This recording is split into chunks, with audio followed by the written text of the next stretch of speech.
Topic po natin ngayon kung paano aalisin ang stress, ang nervyos, ang kaba ng mabilis. Kung kaya 10 minutes, 15 minutes, mabawasan itong kaba or panic attack. Okay. Maraming klaseng stress at nervyos. Merong konting nervyos lang. Merong sobrang nervyos na tinatawag na panic attack. Ewan ko kung nakaramdam na kayo ng panic attack. Pero yung nakaramdam ng panic attack, hindi nyo na to makakalimutan. Ako, nung bata ako, madalas ako magkaroon ng panic attack, nakakatakot.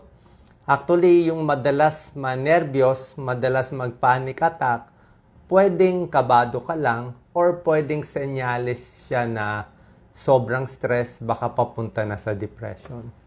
Ano ang senyales na panic attack na yon? Actually, malalaman mo na panic attack yon. Number 1, kakabhan ka talaga. Alam mong may kaba. Pangalawa, mafe-feel mo yung puso mo, medyo malakas ang kabog. Mararamdaman mo siya kumakabog. Number 3, yung sa akin yung nararamdaman ko, parang yung ulo mo lumalaki. O parang medyo nagre-ring o umiinit yung ulo. Parang umiinit siya, parang may nagre-ring sa tenga. Parang kakaiba yung pakiramdam. Alam mong iba siya. Number 4, may tinatawag na senyales na unreality. Feeling of unreality. Ano ba ibig sabihin nito? Ito yung mga doctors, ganito pag-describe nila. Unreality, yung feeling mo parang wala ka sa lugar, wala ka sa mundo, parang nasa ibang lugar ka. Nananaginip ka ba o hindi ka sure. Number 5, panic attack, may hingal din yan. Hinihingal. Okay, number 6, hindi mapakali. Hindi siya mapakali. Hindi alam kung aalis, maglalakad, gustong gumawa. Number 7, ito, feeling of dying. Feeling niya parang mamamatay na siya. Ganun ang feeling ng panic attack. And number 8, may cold sweats. Talagang pinapawisan ng malagkit ang may panic attack. Ngayon, pag panic lang, ito yung mararamdaman mo. Pero kung may halong depression, may dagdag sintomas. Medyo malungkot din, dagdag yung walang gana sa buhay, wala nang gana magtrabaho, at yung tulog, nagloloko. Minsan yung iba, tulog na lang ng tulog, ilang araw, tulog ng tulog. Para makalimutan yung problema, tulog na lang ng tulog. Yung iba naman, di makatulog. So, ito mas may depression ang senyales nito. Bibigay ako ng mga tips. Actually, 15 tricks to mga short tips. Paano makontrol itong stress and anxiety pag dumating to. Mahirap kasi to, let's say, sa akin, nangyayari to. Minsan, resident ako. May trabaho ako sa ospital. Mahirap yun. Pag estudyante ka, nangyari din sa akin, nag-e-exam ka. Nakaka-panic attack. Yung nakita mo pala yung test paper, nakita mo puro mahirap, hindi mo masagot, magpa-panic attack ka. Pag panic attack, hindi ka na makasagot. Hindi ka na makaisip anong gagawin mo. Bagsak tayo. Magre-repeat tayo ng grade, di ba? So, ganito gagawin mo, Isipin nyo to. Una-una, magbibigay muna ako ng good news. Okay? Kasi alam ko tong sintomas na to. Ang dami ko ng panic attack, nervyos. Alam ko na. Sanay na ako sa feeling nito.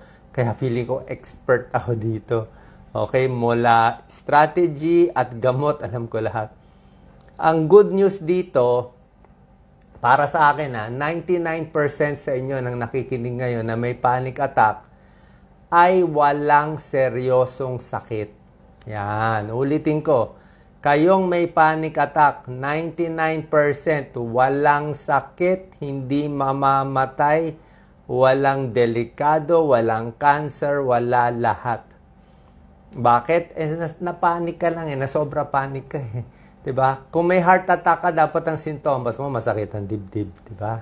Kung may stroke, dapat bulol ka na. Kung may cancer, dapat namayat ka na, may bukol ka na. Pero pag panic attack, usually isip mo lang yan. Mental health lang yan. Mental health issue.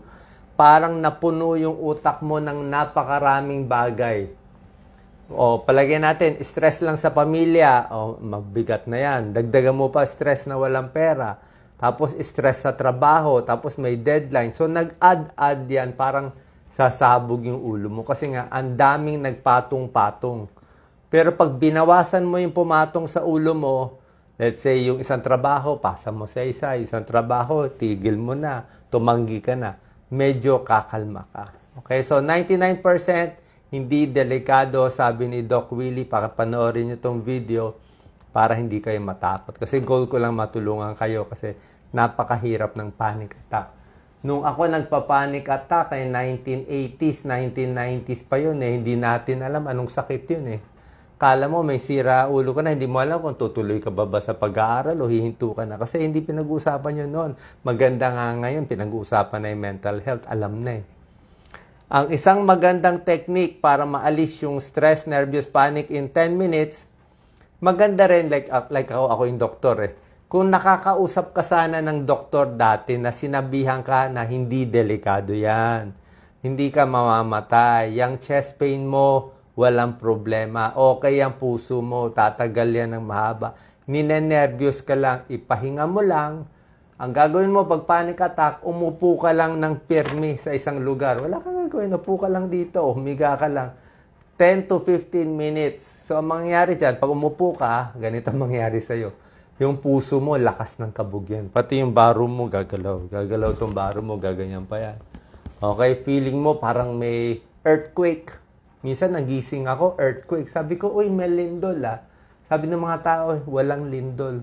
Alam mo ano yung lindol? Yung puso ko nanginginig, yun ang lindol. Diba? Sobrang kaba. So, minsan ganoon. So, pag may nakausap ka ng doktor, na nasabihan ka dati na okay ka naman, like ako, sinasabihan ko kayo, yun lang ang isipin mo. Yun lang ang isipin mo. Okay? Number 1 tip. Ito, dagdag pa. Okay, bukod doon sa tip na yon, acknowledge mo yung stress mo. Acknowledge mo, ay, nagpa-panic attack ako ngayon. Ha? Alam ko na yun. Eh. So, pag naramdaman ko yung tenga ko, umiinit, uy, nagpa-panic na ako. I am aware, alam ko, so alam ko nang gagawin. Wag ka na mag-isip ng kung ano pa na, heart attack, delikado, magpapa-hospital ba? Hindi na, wala na. Yung mga panic attack, balik-balik kayo sa hospital, di ba? O umamin kayo. Nakatatlong balik kayo sa emergency room, sasabihin ng doktor, uwi. Di ba? Wala ka naman sakit, uwi. Tapos babalik ka na naman ng emergency room, ECG, blood test. Normal, uwi na naman. Hanggang mamaya, ayaw ko na makita ng doktor. Dadaling ka na sa psychiatrist, sabihin, pabalik-balik ka dito. Wala ka naman sakit. Yun ang panic attack. So, acknowledge mo yung stress. Yan. Number 2, pwede gawin, actually, ito mga short tips pwede kumain konti. Konti lang, mga konting inom. Yung iba, inom ng tubig relaxing ang tubig. Inom ka lang tubig, di ba? Pag pinapanik, ihi ka. Ihi, inom, relax. Kasi nga, kaya nga yung banyo tinawag na comfort room kasi nagbibigay ng comfort. Kaya tinawag ng restroom, nagbibigay ng rest. Di ba ang sarap pumunta sa CR, umihi, nakaka-relax, tapos uminom. Okay? Pwede rin daw chewing gum. Ang chewing gum daw, stress reliever, yung mas nagngunguya. Merong pag-aaral yan mas nag-chewing gum, mas nakaka-aral, mas gumagana yung utak. There's something in the mastication. Number 3, pwede ka uminom ng mga chamomile tea o gusto mong mga inumin na tsaa, pamparelax.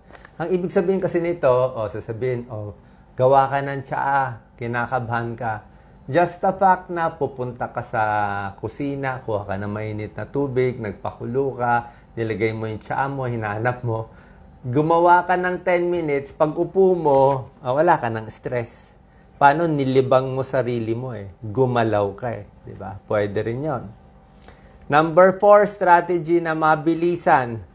Pwede itong mga essential oils, yung mga amoy-amoy, yung mga binebenta na oil, minsan maganda rin yung pamparelax Yung mga lavender, rose, yung mga orange, sandalwood, minsan maganda yung amoy. Kung wala tayong pera, pwedeng bumili ka na lang mansanas. Amuyin mo yung mansanas, napaka-relaxing. Ang orange kasi pag inamoy mo, medyo pampagising ang orange parang pang-aral. Pero yung apple scent pamparelax. Amoy mo lang yung apple, gusto mo kainin mo yung apple, pwede rin. O maglagay ka ng mababango sa bahay, marirelax ka. Number 5, pag kinakabahan ka masyado, di ba ako ginagawa ko pag kinakabahan ako, save ang work sa Word file o sa PowerPoint. Tapos patay mo na computer. Yung computer ko nagpapastress sa akin eh.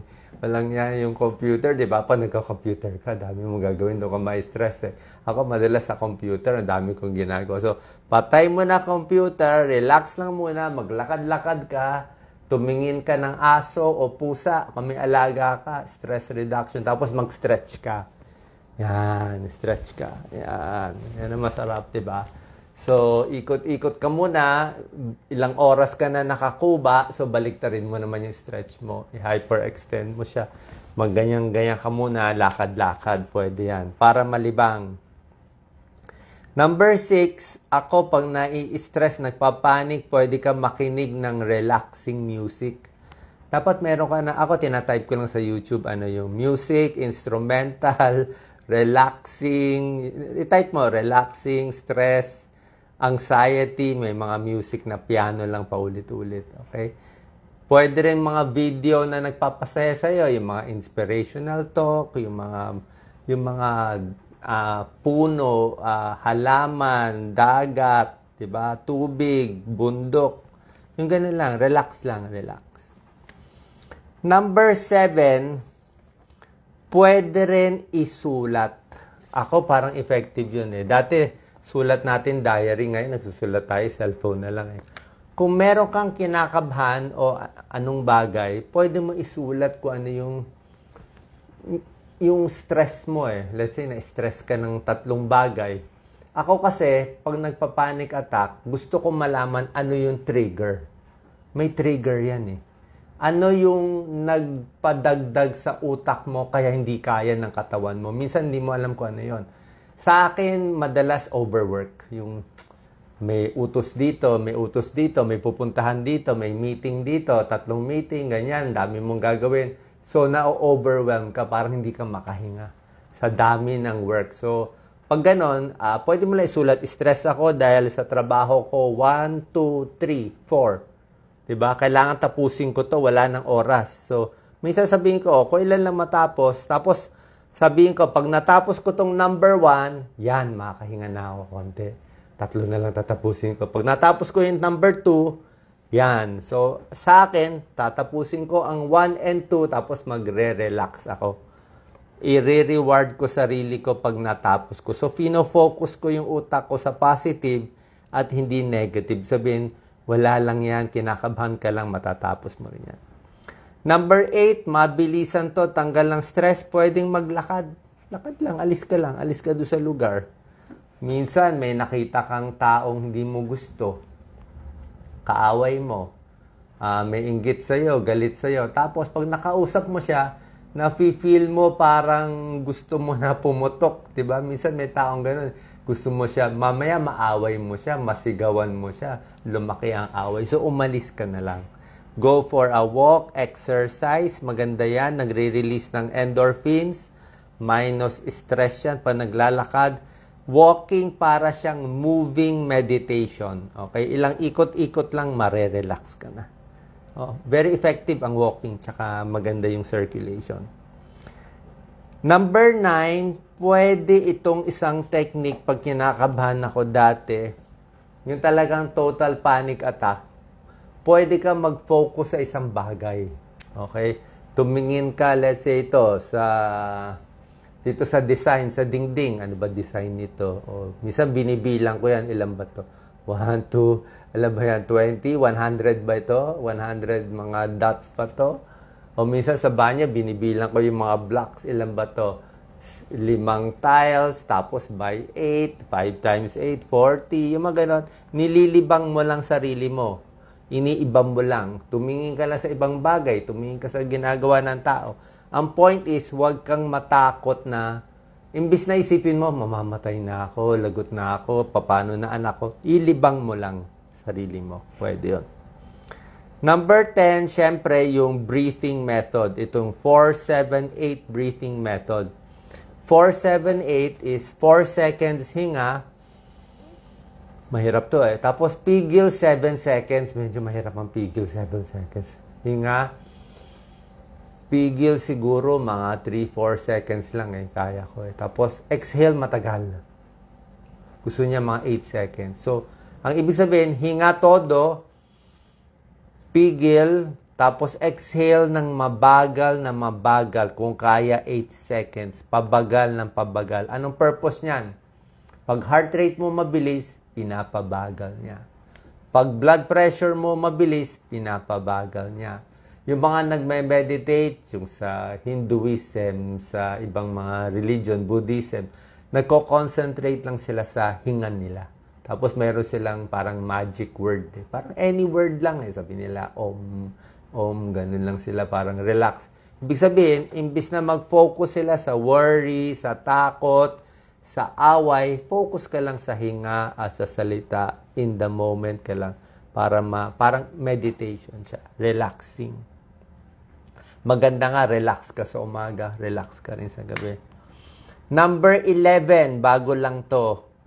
Maraming pangalan to. EFT, Emotional Freedom Technique, tapping or psychological acupressure. Ito ginagawa ko to. Masarap ang tapping. Mas maganda kung may ibang gagawa. Tapping. Tap lang. Subukan nyo. Napakasarap. Mas maganda kung may ibang tao. Huwag malakas. Hindi siya masahing ganun. Ha? Ano lang? Tap lang.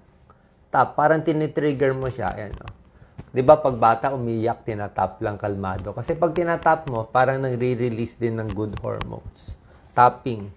Relaxing. Siguro naalala natin nung baby tayo. Nung nasa tiyan ng nanay, di ba, may heartbeat ang nanay. So, yung heartbeat ng nanay, parang tinatap yung anak. Pinapatulog yung anak. So, yan. Tapping. While tapping, reciting calming phrases. Yung mga salitang, okay lang, walang problema. Sabi ni Doc, okay lang. Hindi ako mamatay. Pagod lang yan. Pag nakapahinga ako, tanggal na yan. Number 12 technique na mabilisan, pwede mag-shower. Yung iba hot shower, nakaka-relax. Kasi pag shower, masarap yung paghinga, warm, di ba? Parang suob yan eh, maganda sa paghinga, nakakababa ng blood pressure. Kung masakit ang katawan mo, stress ka, naligo ka, sarap ngayon, kakaligo ko na ngayon eh.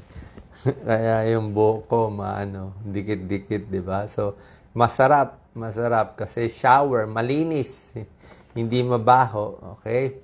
Lalo na yung mga muscle pain, walang yang muscle pain na yan. Pag tumatanda, puro muscle pain. Number 13, magugulat ka sa technique para matanggal ang stress. Number 13, ito, shocking to. Maglinis ng kusina, maglinis ng lamesa, maghugas ng pinggan. Ano ba to? Baka pati maglaba. Maglinis ng kwarto. May pag-aaral. Pag ang mga tao daw nai-stress, mag-ayos lang. Linis lang ng kwarto. Linis. Kakalinis niya, pag upo niya, nakalimutan na niya yung panic niya. Tapos pagtingin niya sa kwarto niya, ang ganda, ang linis na, di ba? So, masaya na siya. Pagkatapos niya maglinis ng 15 minutes, tapos na. Nakalimutan na niya kung ano yung kinaka-stress niya. Sa akin, may technique ako eh. Kung meron akong gagawing mahirap, let's say may speech, o may debate, o may something na mahirap gawin. Mahirap gawin na gusto ko gawin. Oo. Ang ginagawa ko lang sa sarili ko, parang gagawin ko to, mahirap siya, pero afterwards may reward ako sa sarili ko. Either kumain ako ng isang pirasong dark chocolate, o kumain ka ng whatever, diba? O kumain ka sa ice cream, o ano. Meron kang reward sa dulo. O pwede ka manood ng relaxing sa YouTube ng 1 hour.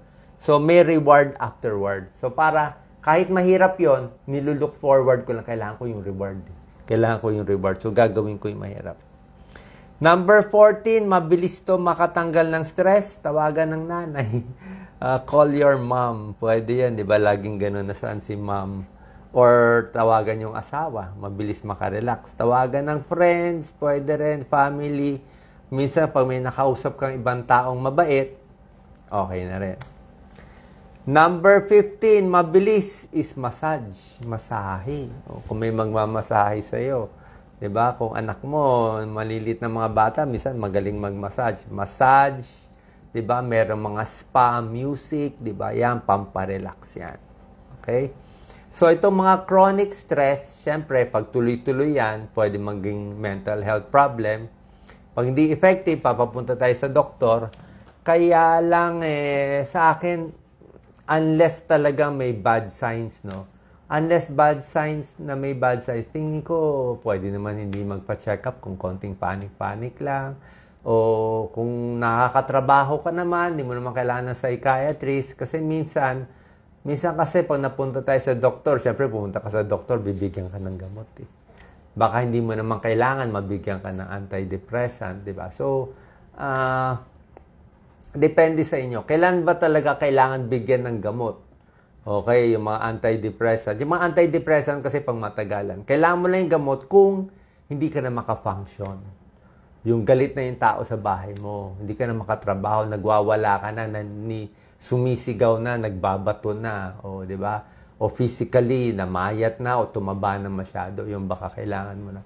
Pero otherwise, pwede naman yung mga tabletang pamparelax. Alam niyo naman yung mga mga anxiolytics natin, mga luma, yung mga diazepam, Valium, merong bromazepam, Lexotan, merong Sanor. Hindi naman siya dependent, hindi siya masamang gamot, very effective nga to. So, minsan, ako, pag may pasyente, bibigyan ko 2 tableta, 3 tableta. Sabihin ko lang, ito, may tableta ka.